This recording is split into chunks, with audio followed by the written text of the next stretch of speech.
Like, I don't want to be a bajillionaire and not make it to heaven because money has such a tight grip on me. I have become really passionate about finances because I've seen what God has done in our lives through it. And I saw where we were. And I can even, just having conversations like this where it's like, I can see God is like pulling me out of what I used to believe, kind of the worldly mindset really, which is, well, you've got to have this much money in your bank account and you've got to, try and retire early or, have the biggest house or the nicest car or, whatever it is. Like there's a lot of different beliefs that we have pulling us out of that and into what does God actually say about this? Because the Bible does not shy away from talking about money at all. Billy Graham has a quote where he said that if a Christian gets their relationship with money right, it naturally solves almost every other problem in their life. If you can get that right, it really has a waterfall effect and just trickles down and affects so many other areas of our lives.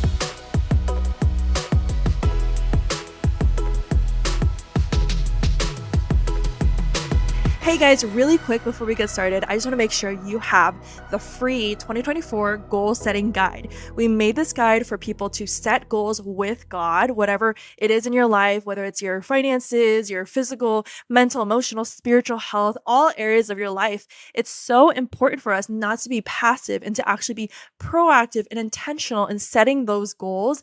I know there's so much we can unpack in terms of goal setting. You can watch our episode with Shay Bynes, episode 38, about this, but we just want to make sure you get this resource if you haven't yet, because it's completely free. It's so valuable. It's pretty much priceless if you think about it, to start your year with intentionality and focus and purpose. And we just want to make sure you get that in your hands. So if you haven't yet, make sure to get it in the link below, and let's get started. Hey everyone, welcome back to the podcast. We are so excited you guys are here today. You are in for a real treat because today we have two of our dream guests here with us on our podcast. A little backstory before we introduce them is, we were just sharing, they have been a pivotal journey actually for us, and especially for me personally, as I was dreaming with God and discerning what does he want me to do after I left my full-time job, just out of pure faith, okay, I have no backup plan, but I'm so scared, but what am I going to do now? And really, I stumbled across this podcast. I think it was actually from Alicia Michelle's podcast, a previous guest that we've had on this podcast. And they were talking about money, our psychology around money, our relationship with money, and ultimately how to have a healthy relationship, a God-honoring relationship with money. And it just blew my mind because I was like, this is exactly what I've been battling. That's why I'm afraid to pursue the dreams that I feel like God has put inside of me. Alex didn't struggle as much as me, but you were also things were being peeled off, the layers were being unlearned. And so anyway, fast forward, I feel like we wouldn't have this podcast today, honestly, if it wasn't because of this couple just sharing their faith journey, their stories, and ultimately just walking out in obedience what God has put in them and blessing so many people, including us, with their knowledge. So with all that said, we want to welcome Bob and Linda onto the podcast. They are the creators and the hosts of SeedTime Money. And do you guys actually want to, share a little bit of your personal journey and what led you to starting SeedTime? Yeah. Well, first off, yes, it's an honor. Thank you so much for inviting us, having us on. We're thrilled to be here, and hopefully we can have a conversation that brings some value to everybody who's listening. Yeah. And I mean, that's an answer to prayer that our story has resonated with you so much, because for a long time we didn't share it. And so it's really exciting to see that, kind of following that nudge of the Lord to start sharing more of our really personal details, that it's resonated so much and that it's made such an impact on your life. Well, and quickly, taking a little bit of a tangent here, I think that's what's so important is a lot of times the things that, we're going through, the challenges and struggles that God brings us through, he wants to use that to help and impact other people. And a lot of times we're embarrassed of it, or we, have shame around it, or it's just painful or whatever. And so we're keeping it quiet, we're burying it. And God's like, no, I want to use that for my glory and to help other people. And so you guys are doing that, which is awesome. But anyway, coming back to your question, in terms of starting SeedTime, yeah, and we can dive in deep as you want on all this, but 2007, I ended up starting a blog, just talking about the intersection of money and the book of Proverbs and the Bible. And like, I was just seeing, wow, there's relevant information for us today as believers in the Bible about it. And it was fascinating to me. And we were a mess financially, and I was climbing out and basically documenting that online in a blog. We were climbing out. What? You said I was climbing out. No, we were climbing out of together. Our debt. Yes. And it wasn't just me. It was both of us. And so anyway, so that's where it all started. And then from there, lots of God stories of how it became full time, and then how, we wrote a book and we created a podcast and we did courses and all the different stuff. And it's now 16 years later. And so it's been a crazy journey. Wow. Yeah. Since you started SeedTime, I'm sure you think a lot about money in the last 16 years, but curious to know, let's zoom out a little bit and go back to earlier in both of your lives. So growing up, can you share, what was your relationship with money like? Mm-hmm. Do you want to start? Yeah. Well, it's interesting because you said you probably think a lot about money now. And the truth of the matter is that I don't actually think that much about money. And I think that's because, when I think back, I was just a hot mess, just real messy, just unorganized. And now that we've actually found a system that works for us, I don't really think about it that much. Yeah. But back then, I am a spender by nature. She's good at it. I'm really good at it. It's a highlight in my life. I enjoy it, and I'm real good at it. But I just would spend. And I didn't feel like I had any understanding of how to not spend. That was one. It was like, how do you restrain yourself? I just didn't understand it really well, or really at all. But I heard the message from my parents, like, you don't want to be in debt. Debt's bad. But that was about as far as it went. So I was getting myself into more and more debt because I found something I wanted and I didn't have the restraint to say no to myself at that point. And I would keep spending and spend some more and spend some more. Got myself into a good amount of trouble. And to the point where I was like, God, you got to help me. I don't know what to do here. Like I am stressed out all the time trying to figure out how to have what I want and also pay my bills. And I don't want to tell my family because I feel ashamed and I feel guilty and I feel embarrassed and too embarrassed to ask for help. You know what I mean? So, it was just a level of stress. I remember reading the Shopaholics book. I don't know if you ever saw the movie, but there were just chick lit books called The Diaries of a Shopaholic. And they were so funny, but I remember reading those books feeling like someone was sitting on my chest, like the amount of pressure I felt because it was familiar. It was like I was too close to the situation because just the situations that she went through, I was like, yep, that is really how I feel. So when we got married, it was pretty clear we needed things to change. And I'll let you tell your own story about that. But so for me, I mean, I liked what you said about thinking less about it, because that is a really interesting thing that we both actually think so much less about money now than we used to, because we used to be messes and we were thinking about it all the time. And it was like always putting out fires. And so we're always struggling about, there's not enough money here, or we got to move this money over here to move this to pay this bill. And there's not enough money to go buy groceries and this person a gift. And so I feel like we were thinking about money all the time. Yeah. And the answer wasn't just having a bunch of money, but it was having a system to manage it. So even when we weren't making any more money, once we just got a system in place to manage it better, then we started thinking about it less, fighting about less, everything else. And the truth is, it's not, we're going on some tangents here, but hopefully this is helpful for somebody.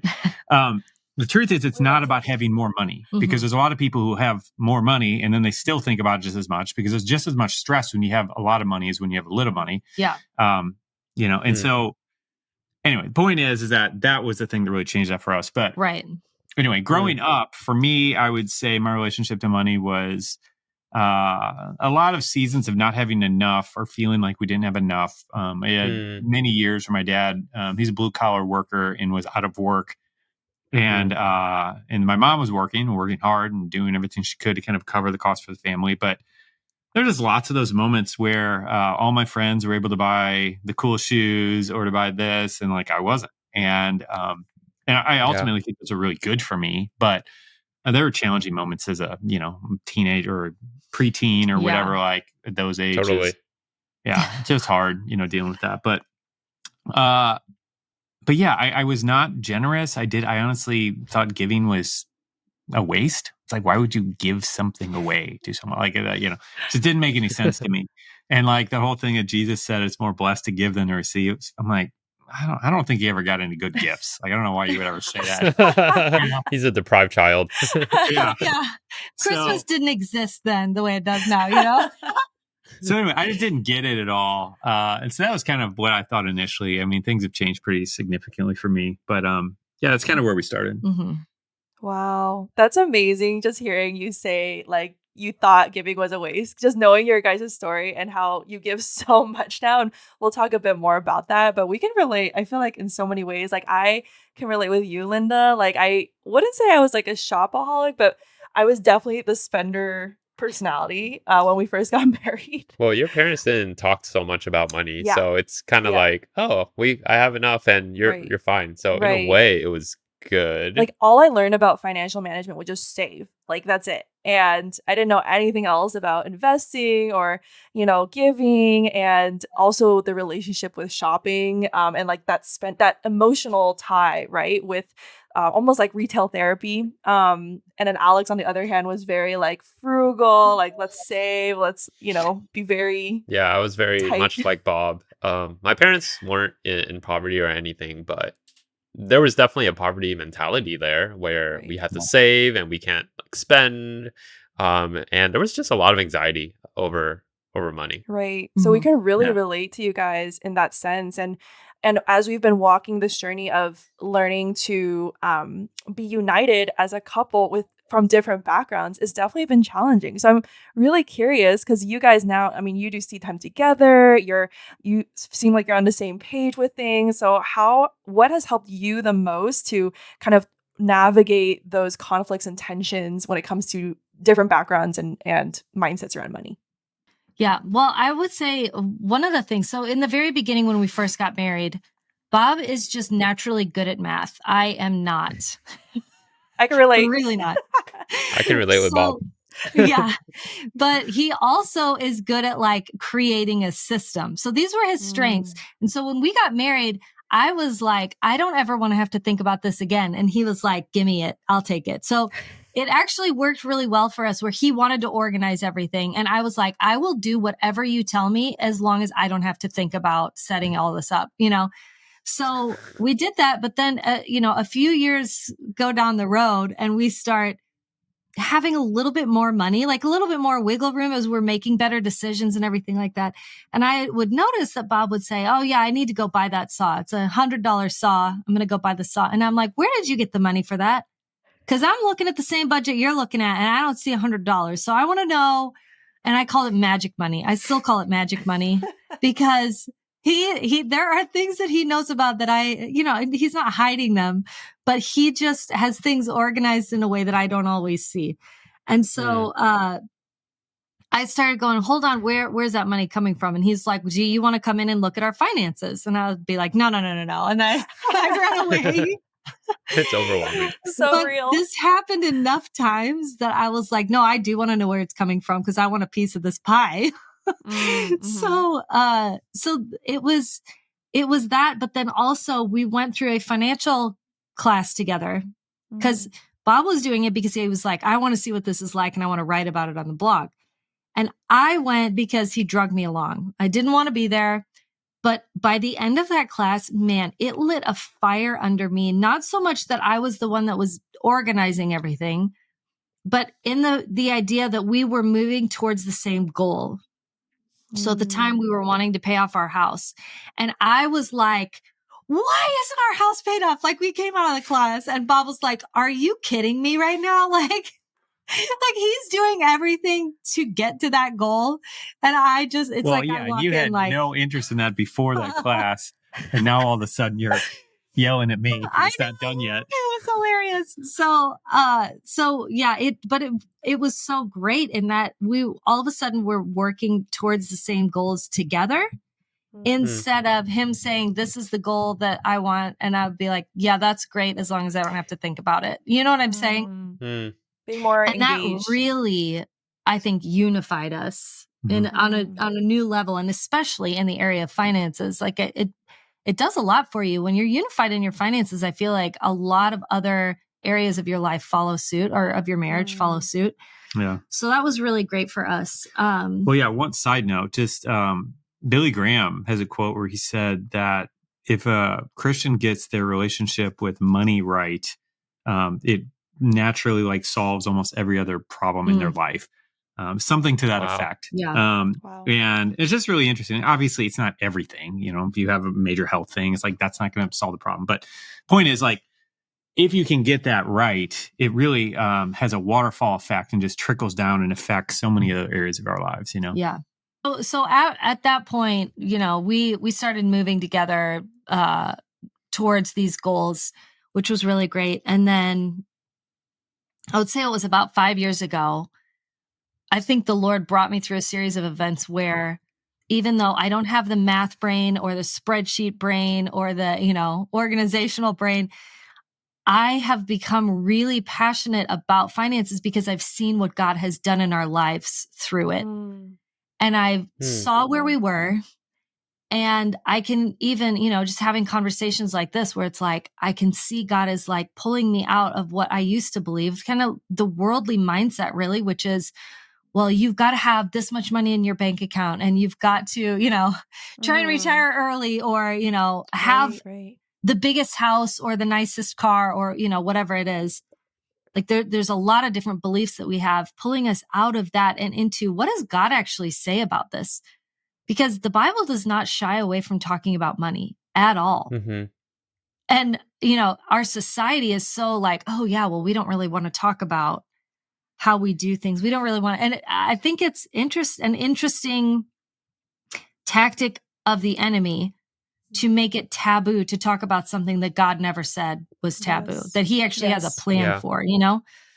So, yeah. So that's kind of how we've come together, and how, you know, kind of a quick version of the journey, I guess. Yeah.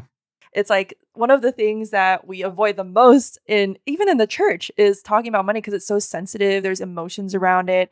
And just like you were saying, Linda, I feel like we know a lot of people, and I for a long time, and even now I have to like fight this constantly, like have this intimidation when it comes to money. Like they don't even want to look at their budget, or they don't have a budget. They don't have, you know, any knowledge around it because just thinking about it is scary to them, and it's easier to just ignore it. I love, you know, how God put you guys together because I feel like we can relate in many ways. Like I'm so thankful Alex is good at math and systems and structures, and I'm like learning from him about those things. But I feel like he really brings people together with complementary strengths and gifts to help each other be united and work together towards his purposes and his goals. Linda, you mentioned you saw, like 5 years ago, you saw a lot of miracles that has happened, amazing things. Can you share just one example that really stands out for you? Sure. Well, and just to clarify, 5 years ago, I actually walked through a really difficult season and got a lot closer to the Lord.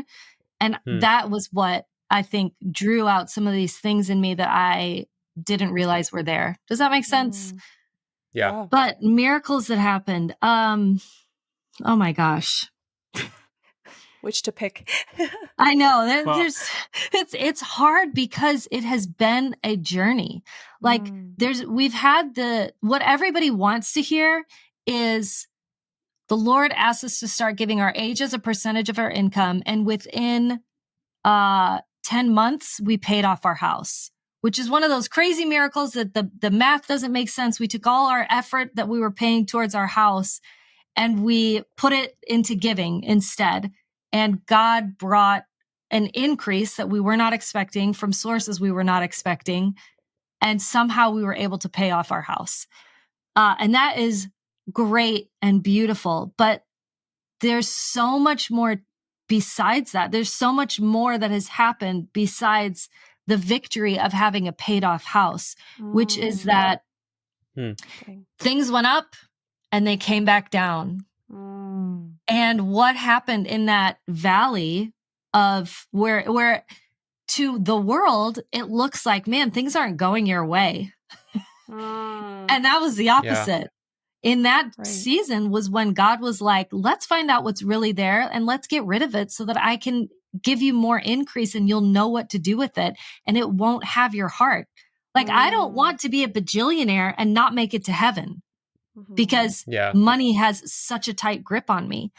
Right. And, so there's so much there where I feel like the ups are great, but the downs are great. And they're great for a completely different reason, like it feels good to like, Bob and I talk about this early when we were dating, even we felt like we were called to give away a lot of money. I'm sorry, I'm talking so much, but you're great.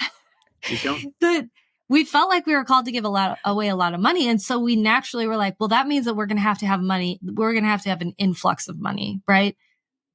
Well, that was kind of my thought. Oh, great. I'm going to have money coming in. So it was like already there was greed there that I wasn't really admitting to because I was like, no, I'll be good. I'll be good. But it was there. You know what I mean? And I feel like every time we go up and come back down, it's what are you going to do when you actually have it? And then what are you going to do when you don't have it? And let's clean things out both ways. And it's been really, I'm just so thankful because every time we walk through that season, I realize that there's stuff there that I don't want there, but I can't see it when we have a higher income. Does that make sense? Yeah. Yeah, that's good. Yeah, that's so relatable because it's like, there's a reason why, the Bible tells us to rejoice in the trials and it produces, endurance, character, and hope. And you read that, you're like, oh, that's great. But then when you actually live it, you're like, oh, this is hard, but it's also growing me so much. If you let it, if you lean into what the Lord is teaching you. So yeah, thanks for sharing. That's really relatable. Yeah. Yeah.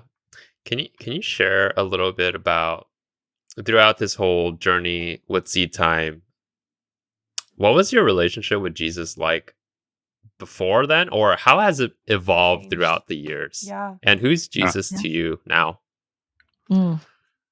Yeah. So kind of like what she was just talking about. There have been some high times and low times. It's been very much a roller coaster. And like, I feel like when we started this, I was a pretty solid Christian, pretty solid in my walk with God. But one of the things I feel like I've just learned, and I keep getting new or deeper revelations and understandings of this, but that each level requires to maintain at each new level that God brings you to. It requires I don't know, like a deeper commitment to spending time with Him and being with Jesus. And so the things that I and I'm not trying to like quantify this, but like maybe at the beginning of the journey, I could have gotten away with only spending X amount of time with God each week, or each day. And the next level of whatever that He led us to just required more, like to do it well. Do you know what I mean? Right. And if I didn't have that, if I wasn't doing that, then I put myself in a dangerous position of just not being strong enough to be able to handle the situation that we're in. Do you know what I mean? Right. So I would say that that's been one of the big things that's changed, probably for both of us. Yeah. Where now I just feel very much like, in order for us to even just keep going with what we're doing by His grace, like I just need to be in regular communion with Him. I just need to be talking to Him more and more. And the requirements of doing that just feel higher than they were before. Yeah. And in a good way. It's like, I want to be spending time with Him and so connected to Him. And so my schedule now reflects that. Yeah. The amount of time that I carve out in order to intentionally go spend time with God has increased. Yeah. I agree.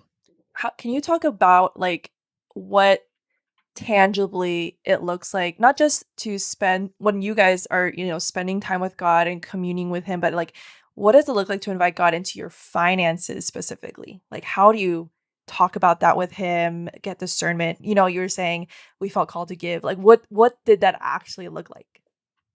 Well, we've been married for 18 years, so it has been different. At one point in time, we just had a list of scriptures, and every night before bed, because this was something that we knew, it was on our radar. Like, we felt like this was what God's calling us to do. We don't know how to get there. So we would just read scriptures about finances. And it was like, we would just, before bed, we would read like 5 or 6 of them, together. Yeah, speaking things over our financial life, declaring just truths that the Bible said, and things like that. So I think that was a big part of that for a while, and in which we still do that. I mean, I don't think there's ever been any verse that I have that has rolled off my lips more than Philippians 4:19.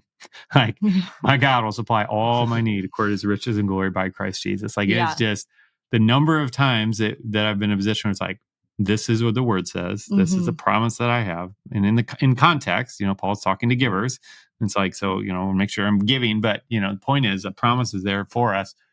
And there have been a lot of times where it's like, we need that promise, and so I'm going to cling to that. And I'm going to take God at his word. I'm going to remind him of what he said. This is what you said. My situation doesn't look like this right now. But this is what you said. So I'm trusting you, just bringing me through it, Yeah. So I think that's always just been a big part of it. Outside that, I don't know. What else would you add? I think we do often pray together.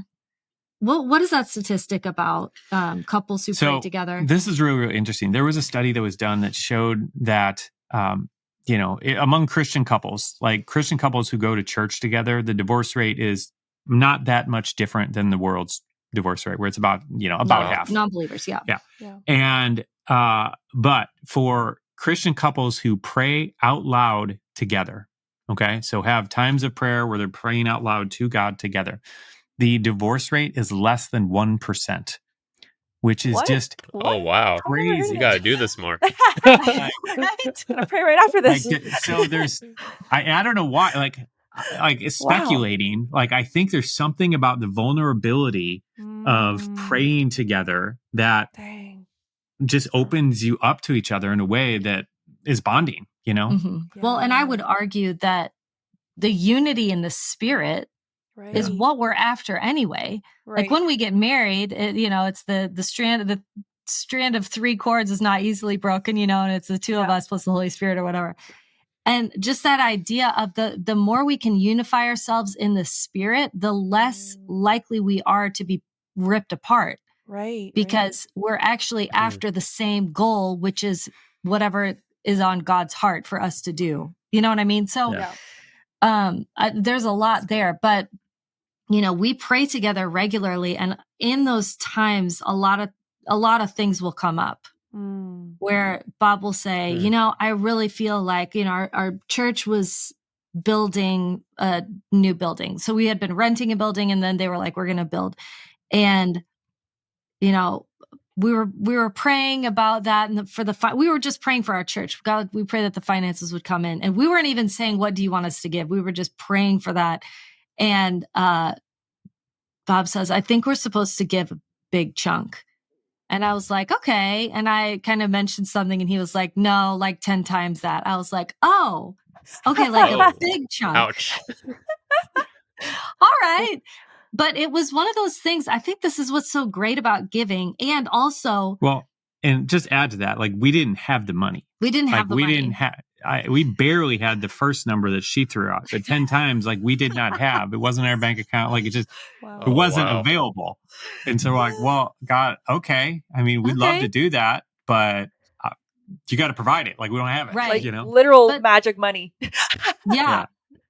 But one of the things that I think we cannot forget is that, it rolls off our tongue. If we're a good Christian, it rolls off our tongue that he's Jehovah Jireh, my provider, there's songs about it and everything else. But like, when we really stop and think about that, he calls himself provider. Like, that is one of his names that he gave himself. It's powerful. Right? And so if he is our provider, are we tapping into that? Because all of a sudden, it's not my job to come up with this amount of money. It's actually not my job to come up with any of the money. I am to work and I am to obey the Lord, right? So there's an obedience factor there. And, of course, if you're just sitting there eating bonbons all day, of course, like, how are you going to get money coming to you? But like he gives us opportunity, but he also calls us he also calls himself our provider. So if we are walking in obedience and he drops something like this on our heart, we go, all right, Lord, let's do it. Show us what you want us to do. And he is the one that provides it. And sure enough, he provided that money. And we were like, all right, there you go. What? Wow. Oh, yeah. I mean, it was insane the way it worked out. Yeah. I mean, just getting a little bit of the details of it. Long story short, we were getting ready to sell our house and move into another house. And we ended up, it was just the timing in the market, but we ended up selling a house for way more than we thought we could. And it provided enough to cover that whole thing, as well as buy us a new car and a couple other things. And it was like, wow, so it was, it was crazy. It was crazy. But like, that's what God does, but like, I don't know how it would have played out if we hadn't taken him up on that and just said, all right, let's do this, rather than just like, la, la, la, I didn't hear that. I'm going to keep moving on, Right. Like, it's so easy to do. Right. It's like, there's no way that was God. That's too much. So you would have missed out on the miracle. Exactly. Yeah, I think so. Wow. For sure. Wow. That's a crazy story. So a lot of our listeners are relatively high income people, millennials. And I think since we live in the Silicon Valley, there's a big grip on money in the culture, but it's also seeped into Christian culture as well. So I'm really curious to know, for if someone came up to you and they were kind of wrestling with this tension of, I want to succeed in my career, be faithful, but at the same time, I want to be a good steward of it, but there's this tension. Right. What would you say to that person? Yeah. I mean, I would say, I think both of those pieces are, in my view, righteous, godly, and should both be sought after.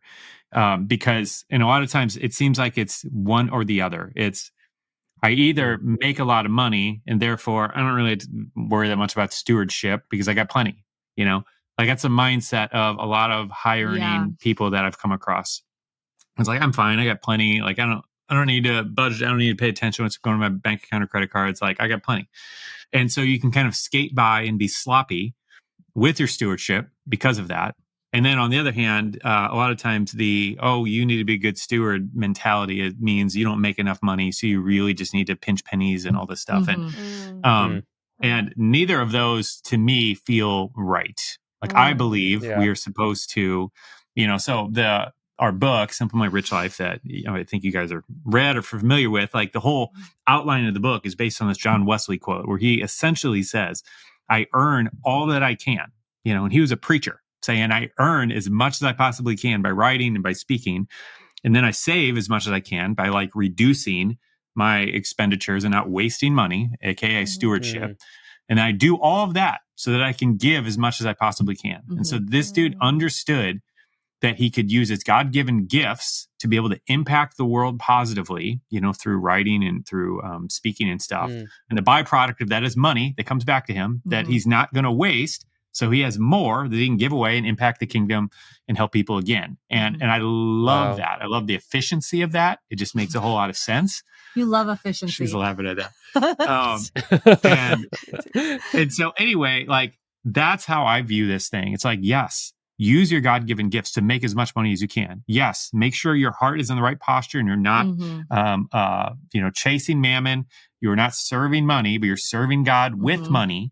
But then you're stewarding it well, making the most of it. And that doesn't mean hyper frugality or whatever. Like you can live your life and enjoy your life. But I feel like we have a responsibility, regardless of how much we're making, to manage and steward that money well, because it's not ours, it's God's, right? Like we're just managing it for him, right? Yeah. So that's how I view those pieces. That's so good. Yeah, I just feel like there's so much nuance and tension in that, because you can totally go extremes, right? You could go towards like a poverty, like martyr mentality of like completely just depriving yourself and being like, oh, look how godly I am because I'm just like not buying anything. And or even like you're kind of like glorifying the fact that you don't make much. It's just you put limitations really sometimes. If God is calling you to invest and like multiply the talents that he's given you, but you're like, no, that's bad. And I honestly like fell into that for a while. But I think you're so right in the fact that it's so key to remember we're managers of God's money. And going back to the parables that I know you guys teach about a lot, like how can we be faithful and trust God as like a good master, a good provider who doesn't, I think a key is like not feeling like, oh, if I fail, he's gonna not love me or he's gonna shame me, for the risks that don't work out. It's just our steps of obedience that really please him. So for you guys, like I'm really curious to know, because you talk about you guys give the percentage of your age. I've also, you made it a goal before to give away $1 million by age 40, which you both did. But, going back to what you said, Bob, about you used to see giving as like this extra, like not really like an optional thing. Can you guys talk about the giving aspect? Like what actually changed for you? Because I feel like so many Christians want to be generous. They're like, oh yeah, I always hear I should be generous, but there's just like blockers and barriers for them. Yeah. I think what I would say fundamentally what changed is that we began to take a risk that what God said might be true and that what he said might be true. Like, and once we did that, then we saw the fruit of that. And then it just kind of becomes like common sense. Like what's rewarded gets repeated, like, and so in our case, back to what you're saying about us giving our age. So that was kind of that whole house payoff thing. It started with us, God inviting us to give our age as a percentage of our income, which was 31 I was age 31 at the time. So that meant jumping from about giving 11% to 31%, which was just insane. And such a big step of faith, like, cause that was pretty much all of the extra money that we were giving away. And we did that. And then, like she said, 9-10 months later, our mortgage is paid off. And it's like, this just makes no sense. Absolutely no sense. But what gets rewarded gets repeated. And again, like, and that was a big external reward that we saw. But outside of that, like, honestly, the deeper rewards were the fact that we now had 31% of our income sitting aside, ready to give for all the invitations that God might have. So he'd lead us to this situation or this situation. And now we can write checks with an extra 0 or 2 on them because all this money is sitting there. And we get to participate in the miracles that he's doing, just by pulling a little cash out of our account for that. So we got invited into all these situations that we could give towards that we otherwise wouldn't have been able to before. And so that was just so much fun. Wow. And so again, like what gets rewarded gets repeated. And so it's like, since then we're like, why would we want to stop this? Like, this is just fun. Like we're loving it. We're living our best life. And, but it started with us taking a chance, and that was one big one. And there've been a lot of other smaller ones leading up to that. And then other ones after that, like, God is always going to lead us, stretch us beyond our comfort zone with our giving. Like there's a C.S. Lewis quote. I went and studied everything C.S. Lewis said about money because I love the guy. I'm like, he's such a brilliant thinker. I'm like, what are his conclusions when it comes down to money? And ultimately, what he said about giving, his one biggest conclusion about giving, in terms of doing it right, is that you need to be uncomfortable with your giving.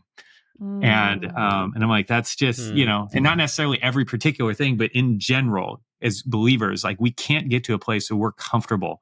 Right. And so you're talking about high income earners. I know a whole bunch who it's like, I tithe, I reach the finish line, I make $300,000 a year and I give my 30 and that's a lot of money. Yes. But point is, that's 270 for you. And it's quite possible that God might have something that he wants to do with that. Because again, it's not yours. You're just managing it for him. Mm-hmm. And so to get to that point and be like, I'm a high income earner and I've reached the finish line and I'm never going to give past 10%, like that's just getting comfortable, you know? Yeah. And I think God's stretching us, all of us, beyond that. Mm-hmm. Wow. That's so good. It's so true. When we reframe giving, just going back to what you said about we're just stewards of the money. It's not ours to hold on to. I feel like that's when it feels hard. It's like, oh no, I'm losing this because it's mine, versus how can I partner with God in what he wants to do, the miracles that he wants to do it, and he wants to bless people. And when you give, you get to participate with God in those miracles. So I feel like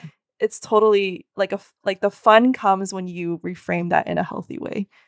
Mm-hmm. So let's imagine Jesus is sitting next to you, or Jesus comes back, or Jesus is in front of you. What would you want him to say to you? Ooh, wow. It's getting real personal. I don't know. You can come with your answer. For me, I think, I don't know. I think well done, good and faithful servant would be plenty sufficient. I don't know. I think that's what comes to mind for me. Yeah. I mean, we've sat here and we've talked about all these things that we've done right. But I mean, the truth of the matter is that I beat myself up about things that I do wrong a lot, and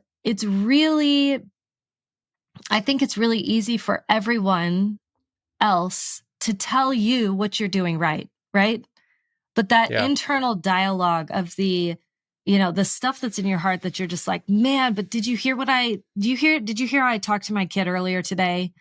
Or did you see my attitude when I was, waiting for that thing?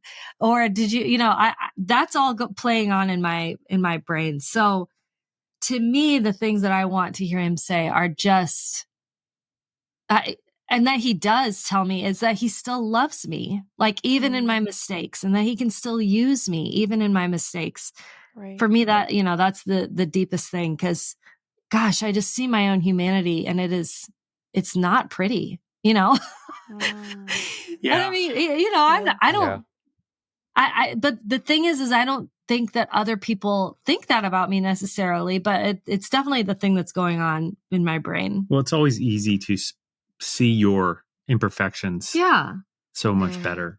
But the other thing that I try to remind myself is anytime where it's like you're waiting for something, and in your head you're like, I cannot wait for this any longer. I am about to explode, but you don't. That's actually the fruit of the spirit of patience. Because you can think one thing in your head, but because you're not acting it out, that's actually you using restraint. And the fruit of the spirit is actually alive in you. So you can be angry and not sin. You can take the thing that's making you angry that probably should make you angry. It might make God angry, right? But the way you handle it is what is actually true about you. And I think I get caught up so many times in what's going on in my head that I forget about how I'm outwardly handling it. Does that make sense? Yeah. But that is actually the thing that I feel like keeps coming back to me, is like, but how did you actually handle that? Because if you handled it properly, then that is a good thing. It's just the thoughts. We can't get rid of the thoughts. I mean, we take them captive. That's what we do. But they come into our head unwillingly. It's like, it's so easy to overthink and then also to spiral into like shame and condemnation when you already have grace that God's given you. And I can totally relate. My name is Grace. And even this year, I've reached new levels of understanding what grace really is. Because it's just like we hear about it in church, but then it takes experience. It takes the life experience, the trials and the journeys of failing, and then realizing, oh, God's grace really is enough, right? It is sufficient. So I totally can relate in so many ways. Yeah, if you guys could leave just one last like practical step, because a lot of people who will be listening to this will be kind of thinking, especially for the new year 2024, like how to get their finances together and have a system and all that. Where can they go and just start, like take that first step to learn how to do their finances in a wise but also faith-filled way? Mm-hmm. Yeah. Back to the stewardship component, I would say actually paying attention to what's going on with their money is incredibly important. Because we live in a world where, for those who do have a decent to high income, it's easy to get away not doing that. And honestly, it takes a little bit of work, because money is just more difficult now than it was for our parents when they just had one bank account and a checking account. And it's like, now we have credit cards and Venmo and PayPal and Cash App and whatever. Money's moving all these different places. And it's just a lot more going on to where you're not actually sure what's going on. So anyway, all that to say, I would recommend using a tool, free tool. There's lots of free tools to do this, but like Empower Personal Dashboard is our favorite tool to just see what has been going on. Right. Yeah. And so one of the exercises that we recommend, and we have a free video I can point people to check this out, but to use that into, plug in your bank accounts or whatever, and then look back at the last 3 or 6 months, see exactly where your money has been going. Because we talk to people all the time. It's like, oh yeah, I only spend $200 a month eating out or whatever. And then they go look and it's like, oh, actually it's like 800 the last 2 months, and that's the stuff where it's like, and the point isn't to feel guilty or shame or to never go out to eat, but it's to make a decision. Do I want to spend $800 a month eating out? Or would I rather be able to buy a car? Like what's more important to you? And then you can make that decision. But anyway, seedtime.com/cashflow, all one word. I have a video on there that'll walk you through kind of how we use it and go through that process for anybody's interested. But I think that's just a great first step for a lot of people, because it's such an important part of this stewardship component. Yeah. And my practical tip would be to start praying, because that is something that you can do, even though, it's one of those like Christian cliches where it's like, did you pray about it? But it's so powerful. And when you ask God to, reveal what's in my heart, but also, can you just teach me about this subject in general? What do you have to say about this? Because it will blow your mind how different God thinks about money than we do. It's just a tool. It's just like a hammer or, any other tool that you use. It's like, let's just use that. Let's move this around here. Let's, to sort things out. Because the world runs off of money, but we don't. Yeah. As Christians, as believers, we don't run off of money. We are run off of obedience, So, just start praying and ask God to just blow your mind. Yeah, that's amazing. Like asking God to mold your heart as you take steps of obedience at the same time. Wow. We could talk to you guys forever. There's so much more to unpack, but I'll just share with listeners. They have amazing resources, and including the free workshop. We'll link everything in the description below, that you can find it. Online courses about investing, creating systems and structures, and a book called Simple Money Rich Life, which is really what you were talking about, Bob, about creating these systems that make it so easy to manage money that you don't even have to think about it. It's amazing. So we'll link everything in the description below. And on the topic of prayer, Linda, would you do us the honor of just saying a closing prayer for our listeners? Lord, we thank you for today. And God, we come humbly before you, realizing that you are so much bigger and greater than we are. And Lord, as we just bring this entire topic to you, the topic of finances and money and how it relates to us, we ask that you would show us your heart for this topic in our lives, but also for our lives in general. What is our purpose? What is our mission? What do you have for us? And we ask you to give us specific practical things that we can do, that we can walk out, but also we ask for you to increase our faith, to believe that you are who you say that you are, so that as we are on the earth, we can be your hands and feet, and we can partner with you to minister to the people that you see hurting and that you see that need a touch from you and that you see that just need you in general. Yes. So Lord, we just thank you. Thank you that you're involved in our lives. We just worship you, Lord. Thank you for everything that you've done. In Jesus' name, amen. Amen.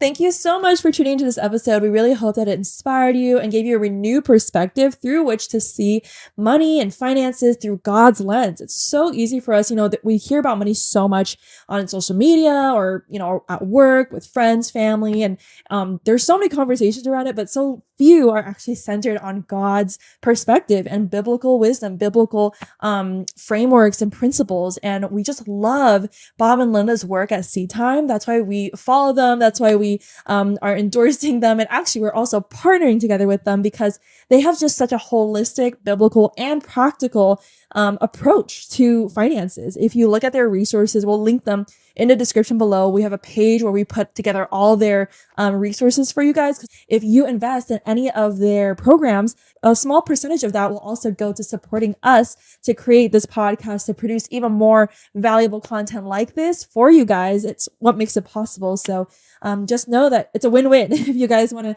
get started learning there and getting really practical, in-depth tools to take you step by step to take away the intimidation of money management and to really also help you to learn theologically how to do all this with God's heart while also being practical with it. We just really, really recommend that you guys do that. And also you'd be supporting us as well. So yeah, we hope that it blesses you. We hope that the guide that we mentioned in the beginning also blesses you. And we can't wait for another great conversation next week on how to do life with God. See you guys.